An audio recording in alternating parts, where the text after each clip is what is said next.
Welcome to One and One. I am Cyril Stober. Now, the world pushes to cut down on the use of fossil fuels for energy. Countries have committed to reducing their carbon footprints, ensuring a more sustainable, eco-friendly environment, and checking the effects of climate change. Nigeria is taking steps to adopt more environment-friendly forms of energy for transportation and for powering industry. It aims at reducing the burden of heavy reliance on refined petroleum products as the main source of fuel for vehicles. Now, with the withdrawal of subsidy on petrol, the Nigerian economy was subjected to serious shocks. Astronomical increase in transportation costs, runaway inflation, cutting across food and essentials, as well as services. In response, the government is moving to the use of compressed natural gas (CNG) as ready alternative to petrol and diesel for fuel. Now, that's what the Presidential CNG Initiative is driving. My guest today is the Director Chief Executive of the Presidential CNG Initiative, an engineer, Michael Oluwagbemi. Welcome to One and One. It's a pleasure. Thanks for having me. Let's start from the beginning, the journey towards the Presidential Compressed Natural Gas Initiative. How did this start? Yeah, I think, once again, thanks for having me on your program. And I think it's good to recall that this journey for Nigeria under this administration started from the first day. I believe the first presidential pronouncement on May 29 was that the era of fuel subsidy was over. And that pronouncement, inherent in it, and for the president, was a need also to bring succor to the vast majority of common Nigerians that will then experience the kind of shock that we've already described. So inherent in the statement of the removal of the fuel subsidy, but of course cognizant of the need to bring that succor, led to a speech on July 31st by Mr. President addressing palliatives for Nigerians that were now already experiencing these inflationary shocks occasioned by the removal of the fuel subsidy. And in that speech, he mentioned that Nigeria was going to start taking advantage of the abundant gas resources that she had by looking to use CNG to drive the transportation system because it was cleaner, cheaper, safer, and more reliable. And of course, on August 19, on the presidential handle on Twitter, he announced the inauguration or the setting up of the presidential CNG initiative.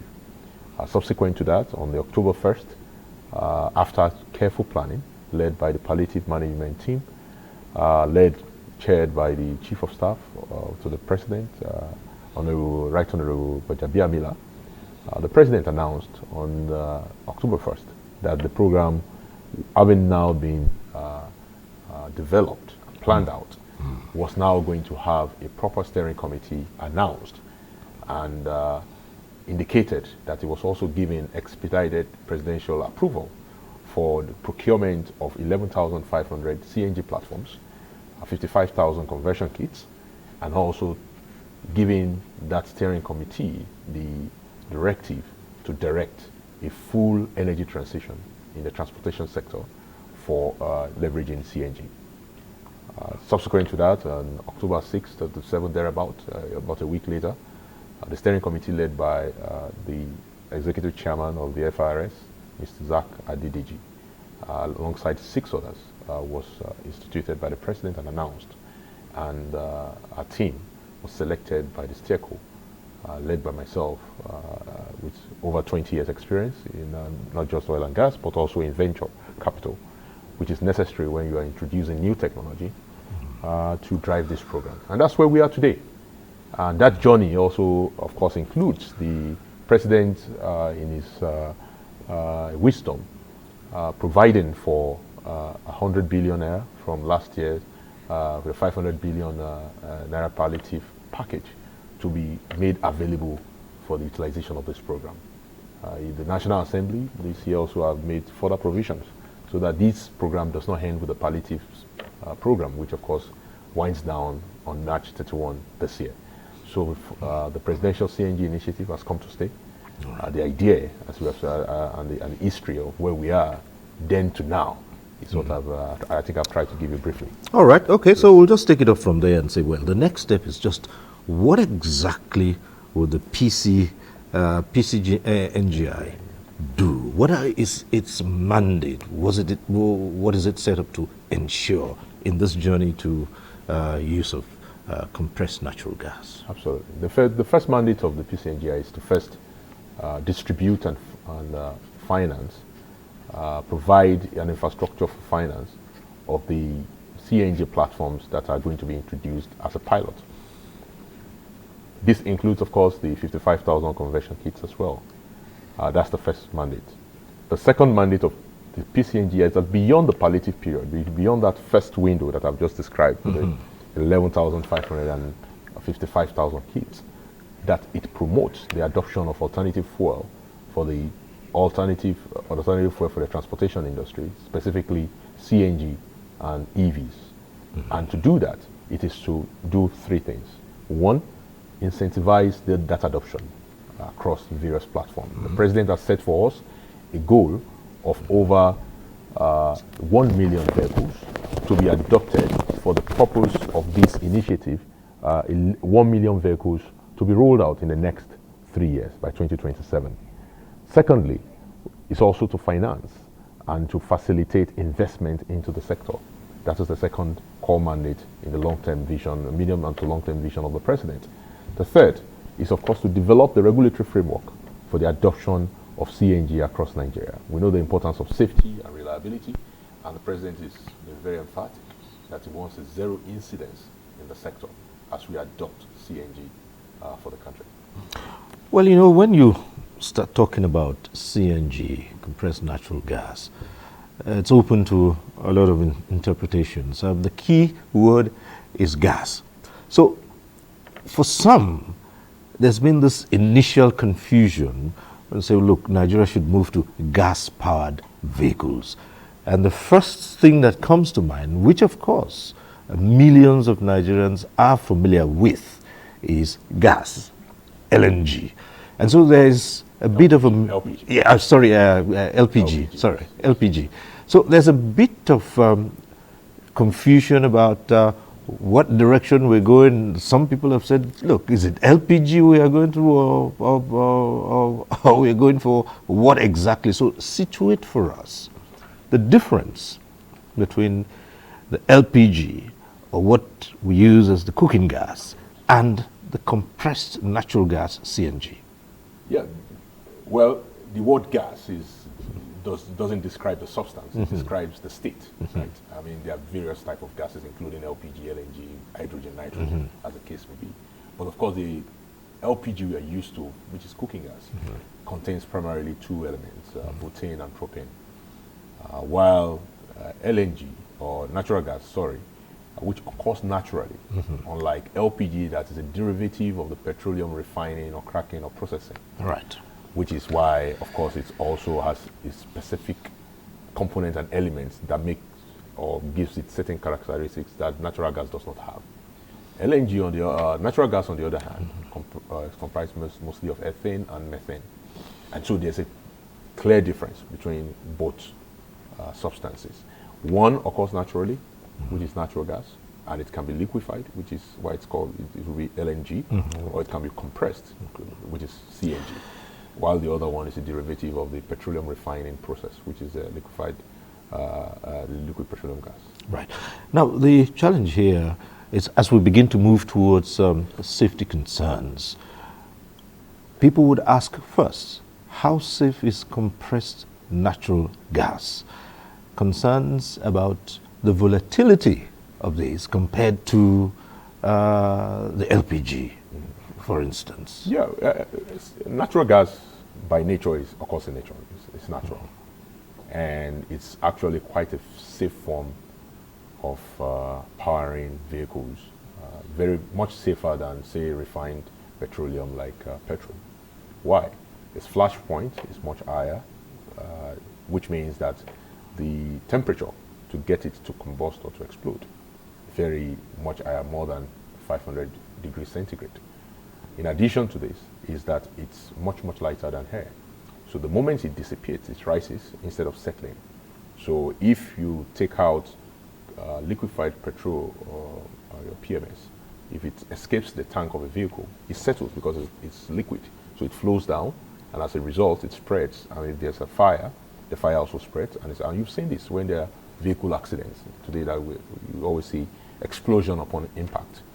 But in the case of a natural gas vehicle, what you have is that the moment natural gas dissipates, assuming it does, because the CNG is fitted in a 10 millimeter extruded cylinder, not welded. An LPG cylinder, you see the welding around it. So there can be breaks, there can be cracks at those welds.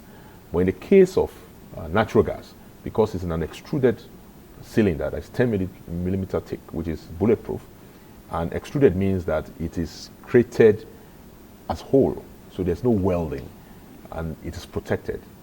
Even if it escapes, it immediately rises, dissipates into the atmosphere because it's much lighter than air.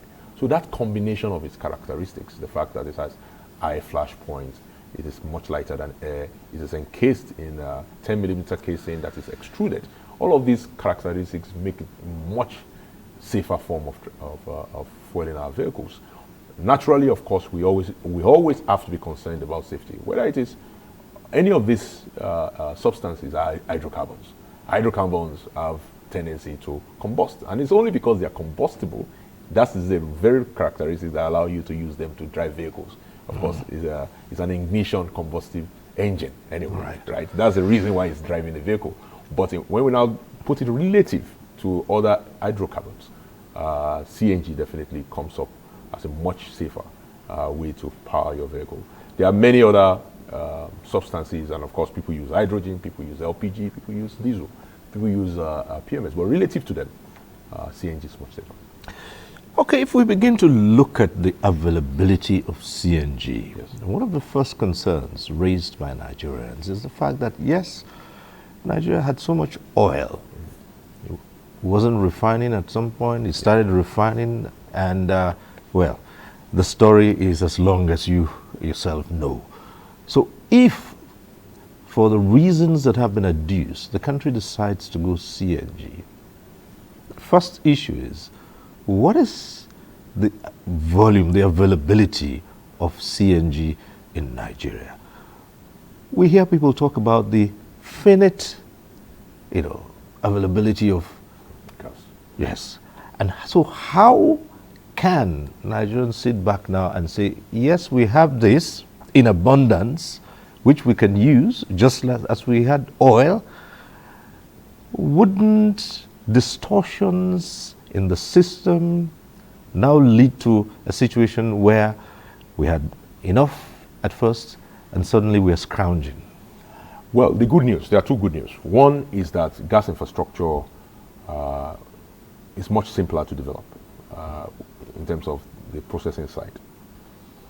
To develop a refinery today, the cost is astronomical. Even the Dangote refinery that was just completed was scheduled to be at $11-12 billion. At completion, we're still waiting for it to come on stream, is about $18 to $19 billion at completion. Refineries have extremely difficult and complex structures to develop, as you can imagine, but a natural gas processing plant is much simpler. The same plant that will power 100,000 vehicles can just fit in this studio.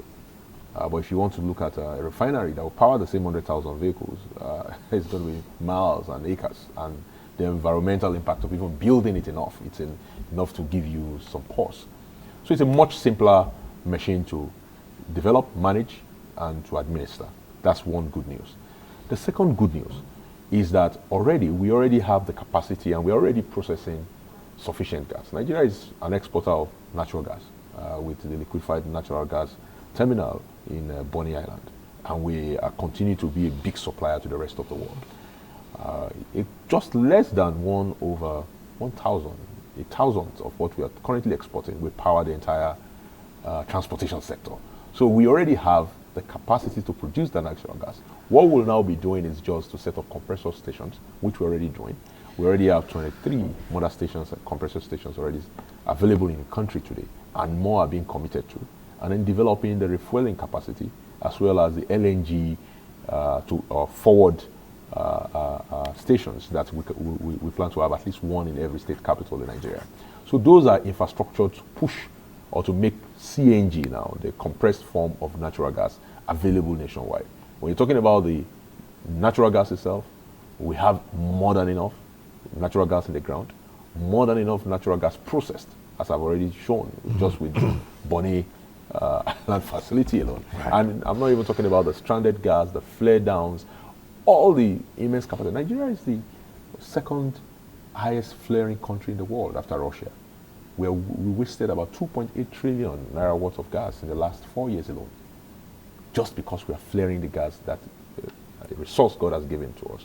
We're flaring it instead of using it to drive our economy, to use it for economic advantage. Because we have that gas, it means that our economy should be more productive because we can access energy at a much lower cost. So what we're saying is that instead of wasting it, instead of burning and wasting away what God has given us, let's use it to drive this economy at much lower cost. Right. Now, from Nigeria's experience with a natural resource in the ground, oil, against what's been termed as the international politics of oil, yes, the vagaries, the ups and downs in the pricing, and the international, what's been referred to as the international conspiracy in some parts of the advanced world. How would CNG fare? Would it also be subject to international pricing mechanisms and cartels now determining what you produce and what you use? We've had that kind of experience with oil. Yeah, gas is not subject to OPEC cuts or quotas or cartels, and because of the nature of gas, it's difficult to store forever.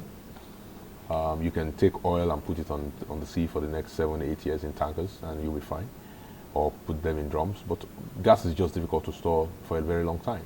So what happens is that for you to even develop a gas infrastructure, you'll have had what we call commitments, forward commitments of say 10, 15, sometimes even 25 years. The ones that was committed to us at NLNG for it to be developed. So gas pricing are usually much longer term, less subject to the vagaries of international politics and swings. And it's also more likely, because under Nigerian law today, all the gas in Nigeria is vested in the Nigerian government, and domestic gas also have specific requirements, what they call obligations, DSOs, domestic supply obligations, which is refereed by various government agencies, including the Gas Aggregation Company of Nigeria. So the pricing, the gas pricing and aggregation and structure, most of it is determined domestically and not internationally. Unfortunately, when Nigerians go to the pump price today, to the pump today to pump petrol or diesel, they are paying, significant part of what they are paying is not their business. That's what I like to say. Most of the price you pay at the pump for diesel or petrol today is as a result of geopolitics. Whether there's war in the Middle East, whether Ukraine and Russia is going after each other, whether there's supply fears from the US or Saudi Arabia, and we pay for that psychological swing. And Nigerians it's not their business. They are not participants in any of these wars or any of these geopolitical swings, but they are made to pay because crude oil is an international product. There's an opportunity cost if Nigeria does not sell its crude oil internationally, because it will also require that petroleum product and it will be buying it at a high price. So Nigeria has to sell crude oil at international price, sell to its Nigerian people. That's what we mean by fuel subsidy removal. When in the era of gas, you are freed from that. Suddenly the Nigerian economy And what is driving it is delinked from these geopolitical swings. And that's an opportunity for Nigerians to grow. Again, it's about relative economic advantage of Nigeria if we begin to use this abundant resource, which we have the largest reservoir for in Africa. Explain to us the kind of investments you're looking at here, because this is relatively new technology to Nigeria. What is the capacity of Nigeria to effectively manage this? And what are the investments that we're looking at? Because we will still come to the matter of investment costs and all that to have the necessary infrastructure in place for the benefits to be reaped. Yes, so first, what is the investment that we require? The first investment you require is significant investment in the gas master plan, which has been set in motion for the last 30 years. But we've made a lot of progress in the last 5 to 8 years because we've been able to pull the gas from the south now to the north, building the AKK pipeline, the Ajakuta, Kaduna-Kano pipeline, which is a major backbone transmission infrastructure for gas. Okay. That brings gas to the hinterlands of Nigeria. So also, more recently, EIJ, which is the ELPS, Ibadan, Ilorin, Jeba, is just being finalized by the National Oil Company, NNPCL, and that will also bring more gas into the Lakaji corridor, the major economic corridor of Nigeria. So by pulling these gas resources away from where it is just found to where it is needed and required across Nigeria, that's the first step. And significant work thankfully, by NNPCL under the jurisdiction and direction of Mr. President, both current and the immediate past, who were the ministers of petroleum, we've been making progress in that respect. Now, with respect to the actual compressed natural gas itself, we need a number of things. First and foremost, a lot of investment in mother stations, as I've indicated. We also need significant investment in order to make sure that we do not wait necessarily for these downstream last mile pipelines, because again, even after you draw out the transmission pipelines, you need last mile marketing distribution pipeline into the various cities, and for you to now say, okay, you are taking gas off pipe. But you can use LNG plants, and these LNG plants, mini LNG plants, are expected to be at least one in every state capital. That begins to bring the gas down to the bottom of the pyramid. Now, beyond that, you also need your refueling stations. We need over 2,300 of them across Nigeria, with at least 3 of them in each local government area. And then these refueling stations actually don't have to be newly built. It can just be an addition of a gas cascade or a pump at an existing fuel stations, which is the reason why we're partnering with the like of Nico, Hitman, Bovas, and all of these entities that already have fueling stations. All they need is to have MRUs, mobile refueling units at the initial phase, and before they then install daughter stations where they will do regasification and of course be able to sell to the public. And then we also of course need conversion centers, because beyond all of this is how do we create the demand for this gas. Nigeria already has about 14 million to 20 million vehicles. It's much cheaper for us to convert one vehicle than to buy a new CNG vehicle. So we can quickly, rapidly convert these vehicles, and we need conversion centers for that. We estimate that if we want to convert a million vehicles by 2027, as I indicated as a presidential target, then we need about 1,000 conversion centers. And each of these conversion centers, by the way, each of these infrastructures, by the way, everything I've mentioned employs people. So what we're talking about here is also jobs. We estimate that with this program, we can create 250,000 good jobs, not just ordinary jobs, good jobs in the next 5 years. And then down the value chain as well. Down the value chain, you're going to have a multiplier effect.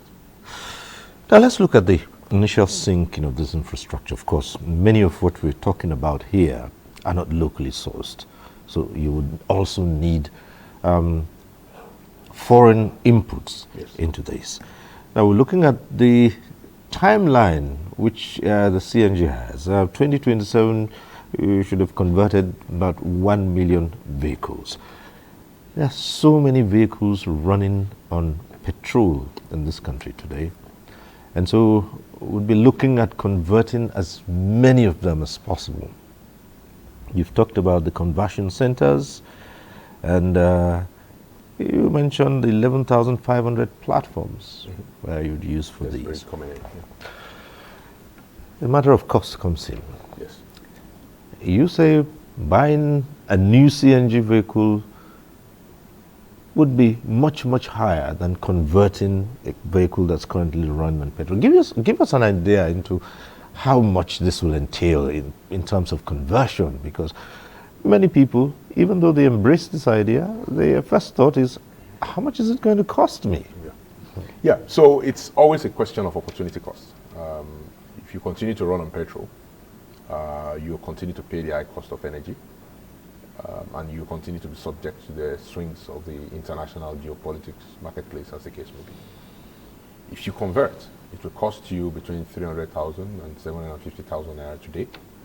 But if you'll be saving, even if you're doing intra-city commute for most people, 5 days a week, 5 out of 7 days a week, based on our study, you'll be saving between 50 to 80,000 naira a week, which means that if you spend 750,000 in about minimum of 4 to 5 months, you will have fully recovered the cost of doing that conversion.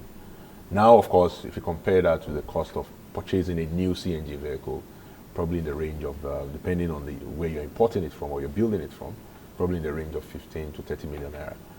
It's much easier for you to spend 750,000 and recover it over 4 to 5 months, and after that, every other saving is your pocket, is your vehicle, and you can keep it as long as you can. I think we've seen a report where someone actually used their own converted car for 5 years, and even after that, bought a new car and took the same kit and transferred it to the new car, and they keep using it. So the advantages for us is that the conversion track allows us to, number one, still have an option, because all of this infrastructure I'm talking about will not appear overnight. It will take time. We estimate about $2.5 billion of investment in the next 5 years. And it will not just happen at once. The government has put an initial 100 billion last year. We're looking at another 130 billion this year. And of course, the private sector is also coming in. We've tracked about $40 million commitment already in the last 4 months because of the government program that is now coming in. But that's $40 million plus maybe the government's $23 million so far. $230 million, so far. And you're looking maybe at $300 million commitment today. But we need 2.5 billion. It won't happen overnight. But while it is being done, while it is being built, Nigerians have the option to use a converted vehicle that uses both petrol and CNG, and such that whenever they're in a place where they can find CNG, they refuel quickly and use that, and if they run low, it can switch to PMS seamlessly, as most converted vehicles can. Okay, cheaper in the long run, but many Nigerians are at their wits' end at this time. I'm talking about the hard times. Many pockets are really running dry, so many would say the initial investment, we're looking at some 300 to 700 or perhaps 800,000 naira at a time. And there are many who may not find this easy to come up with. Yes, and that's the reason why we're here. Mr. President have given us a mandate to incentivize adoption. If you recall the three mandates: incentivize, facilitate investment, and develop a regulatory framework. That part of those incentives is where we're looking at a system where there will be zero cost adoption upfront by folks. One, because we are offering significant discount on the kits that needs to be installed in those vehicles. And then subsequent, the balance of payment after the discount can be paid off slowly over a period of time that will be determined by the initiative. We plan to roll out this incentive program at the end of this month. Beyond the incentive also, the private sector partners are already working with us to create financing schemes such that you drive into the conversion workshop from day one, and you are not spending any amount of money to actually, in cash, to actually do that conversion. In addition to this, we are looking at incentives to also help installation workshops to reduce their costs. Today, if you will go into one, it costs you maybe between 70 and 100,000 in addition to the equipment costs. So if we can give them some discounts and vouchers to again encourage people to do that conversion. All of this is going to be part of the incentive package that we're going to roll out very, very soon. And we'll continue to support those incentive programs. We're going to work with development organizations, many of whom have already stepped up to say they want to support this initiative. Because again, you talked about climate change.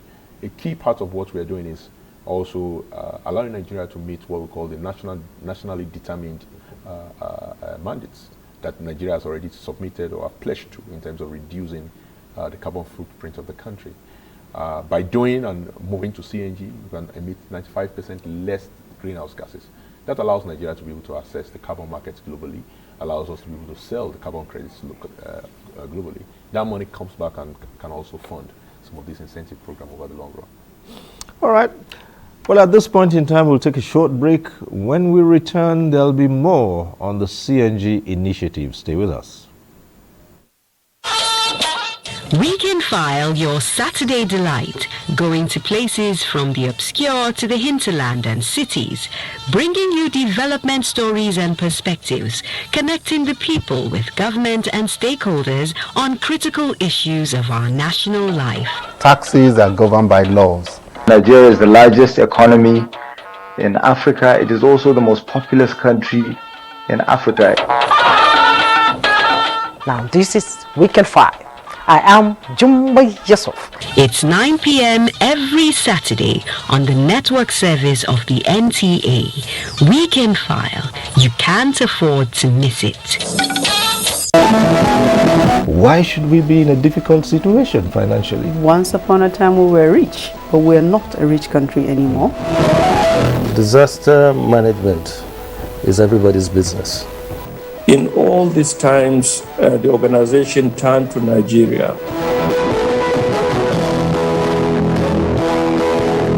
We would as much want to harness the capacity that is within us so that we see how we can become self-reliant. 1 month ended and you said you are increasing warning strike by 2 months. I mean, you are incubating madness.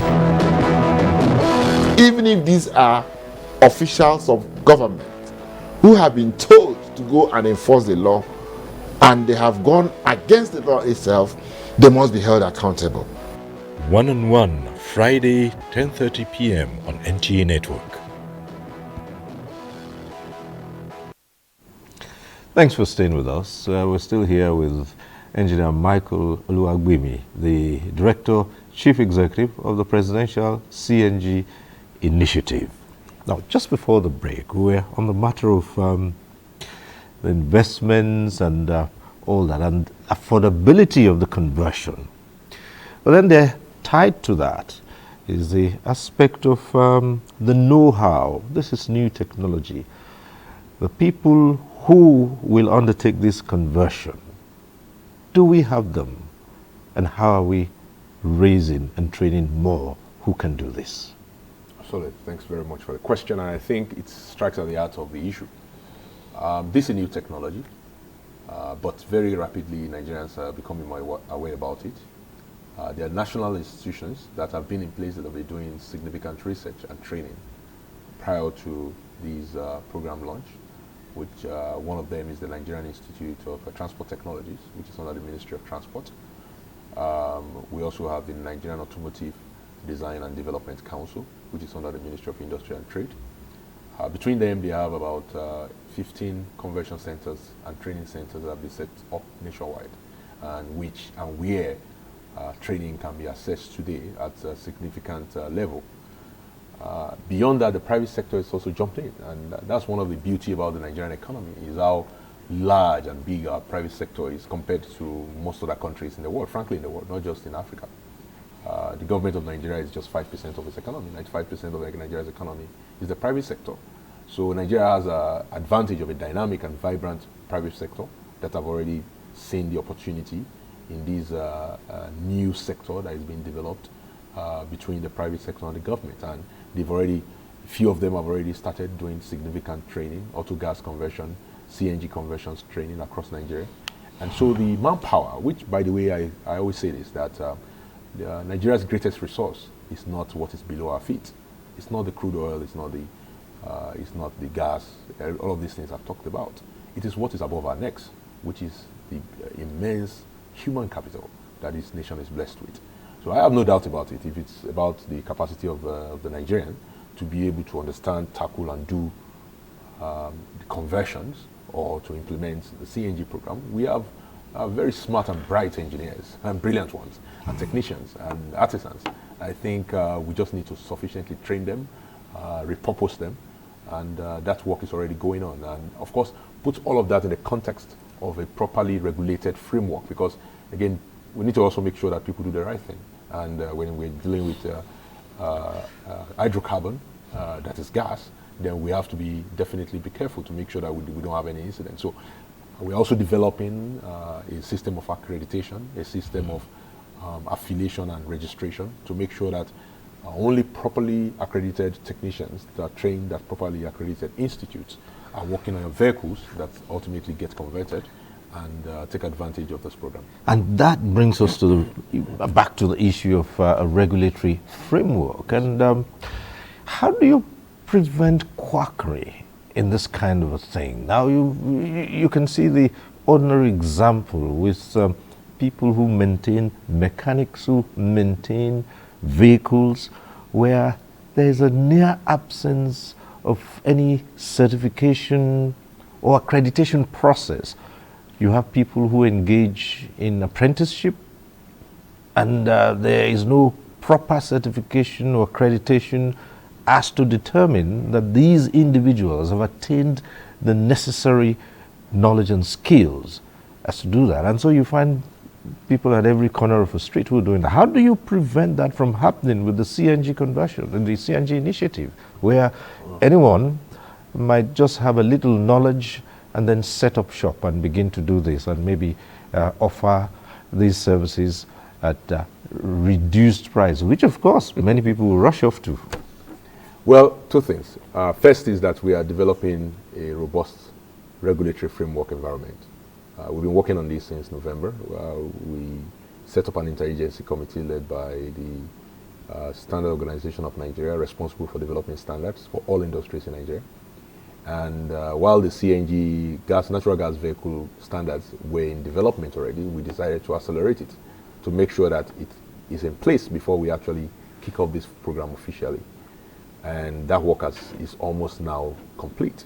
But beyond that, that interagency committee is also now working on the operational framework of those guidelines, to turn those standards to the guidelines and to build a system that can be policed and enforced.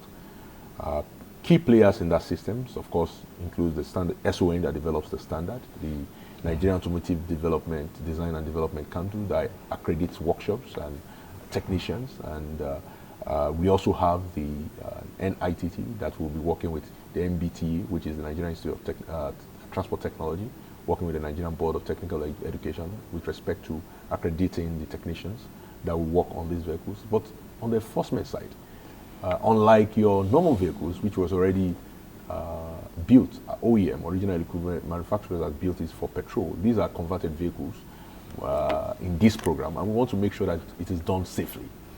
And so we'll be working with the NMPDRA, which is the Petrol Midstream Downstream Regulatory Authority, to ensure that only vehicles that are converted properly can get refueled at the NMPDRA regulated stations. So if you know that if you go patronize an unaccredited converter, that it's going to be near impossible for you to get gas, because this is not just LPG. This is gas at the highest pressure, usually above 230 bar. And so it's not something that you can just fill in your backyard. You need massive compressors and to get these gas into your vehicle. So if you know that if you convert illegally or outside of the framework, then you cannot get refueled, I think the incentive disappears. But even beyond that is that we're also going to be working with the FRSC and the Federal Road Safety Commission, such that when there's a natural gas vehicle with unique identification, which we're also working on with them, we can ensure that it has the correct inspections, because it's not just enough to having converted the right place or the right under the right conditions. Also make sure that every 2 to 3 years that you need to go for recertification to make sure that all the components are still tightly fitted and the gas tanks are still safe and all of that stuff. So that enforcement mechanism is also going to be there. That is one. That's building and ensuring that framework is in place and operational is a key goal that we set for ourselves, and that is already ongoing. Now the second reality is this, is that unlike any other source of fuel or CNG itself, and doing conversion of CNG is a very, very technically demanding process. So there's the vehicle engine has to be programmed. So you require computers on board that needs to be programmed for you to ensure that the gas is being injected at the right time. And so you always have the motherboard, and you have to have different computerization. So it's not something that, pardon me, that the roadside untrained or uncertified mechanic can just undertake. And even after you do it, you then have to have your compressed natural gas injected and used to test it. So you cannot have that stored under your bed. It's something that you have elaborate investment and elaborate training to undertake. So I think I'm hoping, I hope this is reassuring to members of the public that, number one, we are building the regulatory framework to ensure that you do the right thing. Number two is that by nature, CNG conversion is not something that can just easily be undertaken by the roadside. And to expand on that, the training, the kind of personnel. Now, this is new. We've talked about job creating opportunities for those who, particularly for youths. Now, I suppose it would not be out of place to say who can present themselves to be trained as one in the technical aspect, the conversion, for instance, because you obviously will have many other levels. But let's start with the one who can say, look, I've been trained, or I want to be trained as one who can help to convert this. Who are we looking at? What kind of background should they have? Yes, I mean, it's safe to say that it's a technical background. You must be someone that understands the technology of automotives, or have the flair for it. I think, if you ask me, that it's better that you already probably an auto mechanic already. And then this is just an additional skill set. Because we don't intend to also use this program to create additional unemployment. We don't want people just trained and then they don't have work to do. Right. It's better if you're already an auto mechanic or something close to it. And this is an additional skill set because you'll be trained, not just like I said, in how to fit, but you'll be trained on how to test, how to inspect. You'll also be trained on how to program these vehicles to be able to ensure that they are correctly converted. So some level of technical proficiency, which is, again, the work of the National Board of Technical Education, working with the NITT, to ensure that we have these sufficient accreditation requirements in place, and we'll then take it from there by implementing that program across the training program. Well, I suppose there are other streams in this training, IT, and you also mentioned marketing. Marketing. There's a significant part of this work. I say program, I've been in project management now for over 20 years. Right. And my experience is that 90% of the work is communication. 10% of the work, which is technology and every other thing that has to do with implementation, can be done with the right person. But people will have to present their vehicle, they have to be willing to be part of the program, they have to understand the benefits of the program. And so we need a very strong communication and marketing platform. And there's a significant part of that work that we need experts in communication. And some of that work is what I'm doing here. Maybe I'm just an engineer that has a little bit of communication bias. But most engineers are not good communicators. They just know how to do the engineering and they are satisfied doing it. So we need the communicators, like yourself. Yes. Well, if I may just bring this up, you say already there are some converted vehicles that are run the roads. I would like to ask you about the performance. I'd worry if I'm converting my vehicle now that would it give me the same kind of performance that I'm getting now that I'm using petrol? It will give you better. It will give you better. I mean, and in fact, we've done surveys in Benin, for example. That's been a major center for the pilot that was launched back in 2017 by the NNPC. And about 5,000 vehicles run in that city today on gas. In Abuja, almost 1,000 or 2,000, between 1,000 and 2,000 vehicles in Abuja run on gas.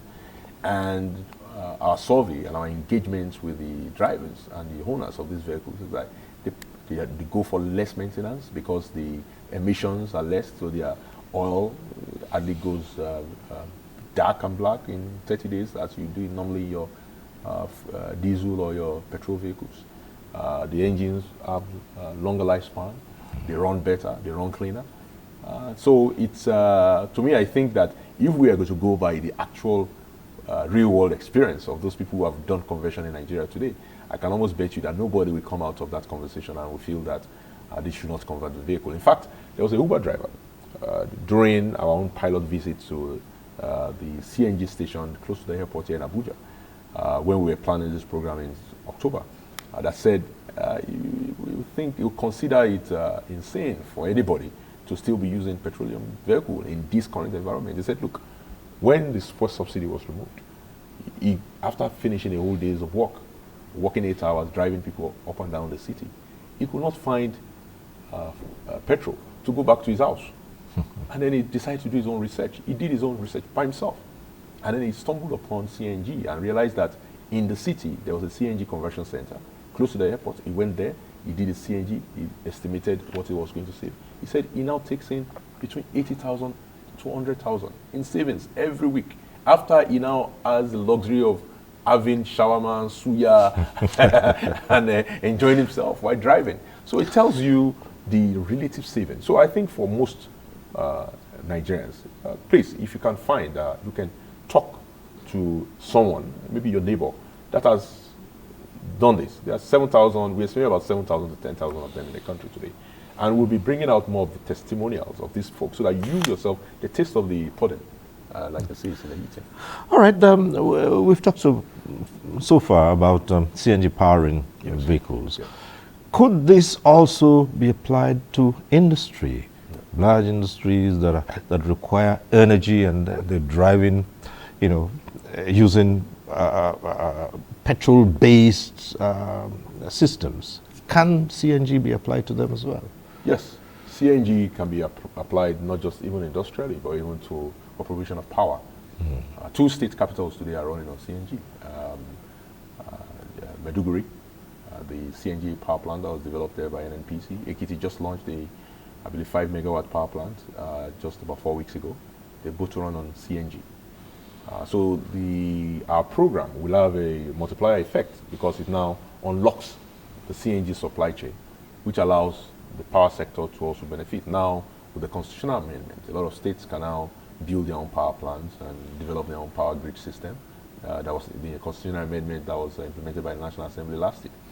So the consequence or the unintended consequence of this presidential initiative is the wide availability of CNG, which then allows us to be able to use it to drive power for industries, power for engines, power for our cities.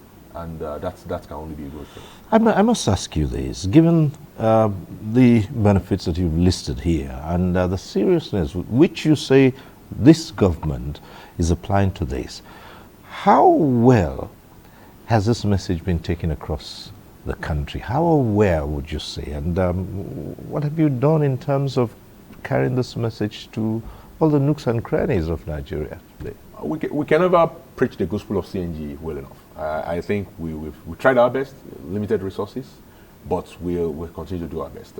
We've had about 6 stakeholder engagement events so far. We had our investor forum in December. We had one in Lagos, one in Kaduna, another one here in Abuja prior. We had partners, CNG conversion partners forum in November.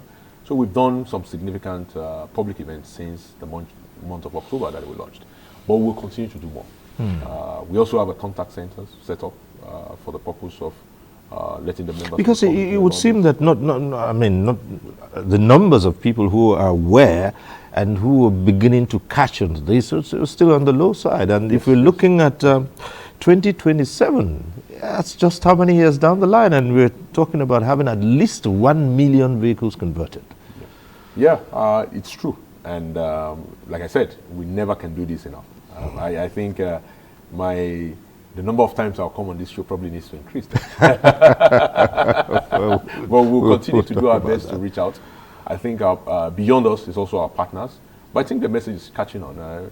If you ask most Nigerians, even the elites, what the meaning of CNG was this time last year, despite the fact that there had been attempts, even by the previous administration, to have this done, very few people know about it. Now I'm used to being called Mr. CNG at the airport. When people run into me, I think the gospel will catch on. It's slow to start, but I am very, very sure that with the energy we are bringing to the implementation, with the commitment of Mr. President, who has the love of the Nigerian people in his heart, to ensure that we take advantage of this God-given resource instead of wasting it.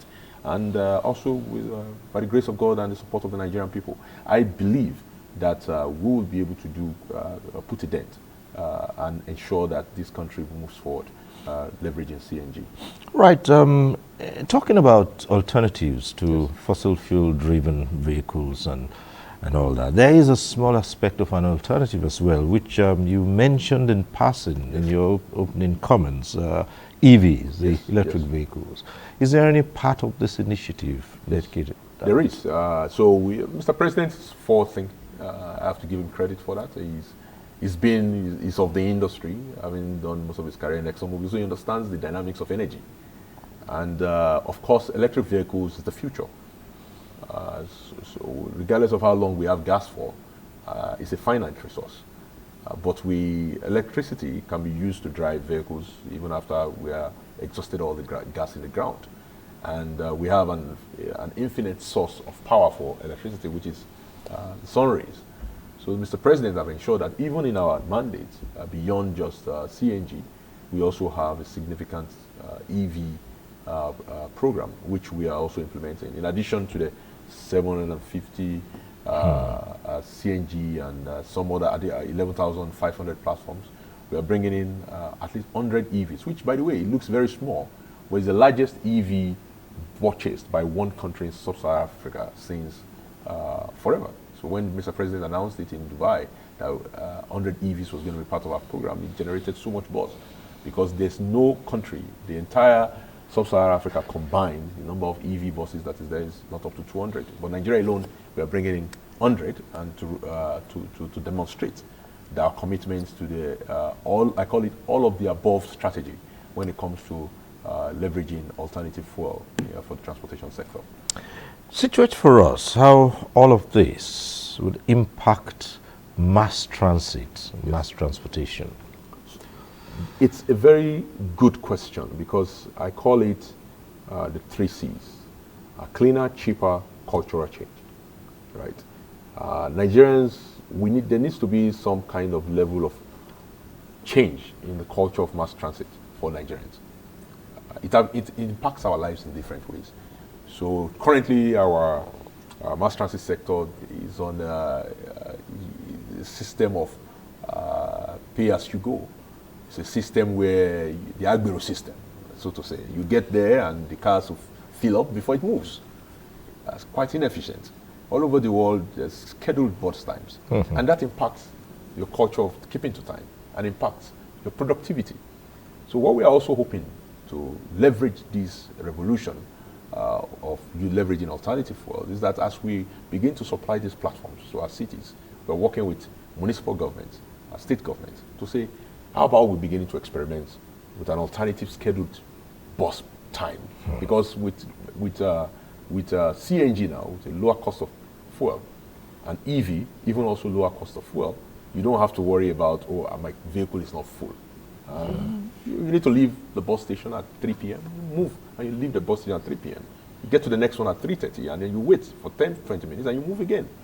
So once we're able to leverage this cheaper, cleaner form of fueling our transport systems, we also can leverage these platforms to begin to build what I call the scheduled transit systems that will bring about a revolution in our transportation sector, and invariably also impacts our culture of keeping to time. Nigerians sometimes are notorious for not keeping to time. But you cannot blame us if you have to sit down in a mass transit vehicle to fill up and you don't know when it's going to leave there. If you're lucky, it leaves immediately. If you're not, you have to wait. And of course, ultimately, how does all of this impact our productivity as an economy? You'll be surprised how many hours in a day, which then translates to the amount of money that we lose as a country as a result of the current mass transit system that does not frankly speaking, work. Outside of Lagos, which are something close to modern, most of our cities are still running on this archaic system. So this program, part of what we'll be doing and part of some of the innovative programs we'll be developing by virtue of our presidential mandate and directive is to work with city and state government, and subnationals are a very critical part of this, designing new transport systems. Well, there's still so much to talk about this, but I think we're running out of time. And quickly, in just about 10 seconds, each time I have the opportunity, I always ask this question of people who are part of actualizing the initiative of government. Can Nigerians trust this government to pull this through? Yes, absolutely. Why? You ask me. Number one, because I've never seen a show of commitment, absolute commitment to an initiative and change the way I've seen it now. And because the president has always trusted this to professionals, we can be trusted. We are Nigerians. All right. So we must leave this conversation here. Engineer Michael Oluwagbemi, Director, Chief Executive, Presidential CNG Initiative. It's been a pleasure talking to you on One-on-One. Thanks for coming. Thanks for having me. We hope to call you again sometime to give us a progress report on this initiative. Thank you. Thanks. And that's our program today. We thank you for watching. Next week we'll be back with One-on-One. I'm Cyril Stober. Bye for now.